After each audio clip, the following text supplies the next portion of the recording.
I want to show you how to make zoom blur transition effect in Premiere Pro.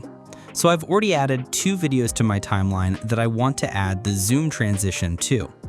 The first thing we need to achieve this effect is an adjustment layer. Go over to your project panel, right-click, select New Item, and then Adjustment Layer. Then accept the default settings and drag it onto the layer above your video. Now extend the duration of your adjustment layer so it covers your 2 videos from beginning to end. Now go over to Effects and find Transform and drag that onto your adjustment layer. Under Effect Controls, go down to Transform and uncheck the Use Composition Shutter Angle option and change the shutter angle to 360. With your adjustment layer highlighted, move your playhead to the center of the 2 clips. Then go over to Effect Controls and click on the stopwatch icon next to Scale under Transform.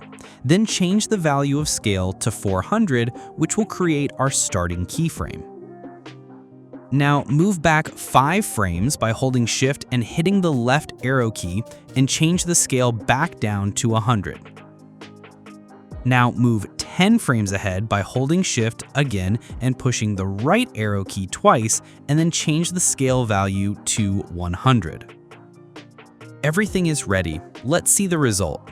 Help to grow this channel. Put your like and subscribe.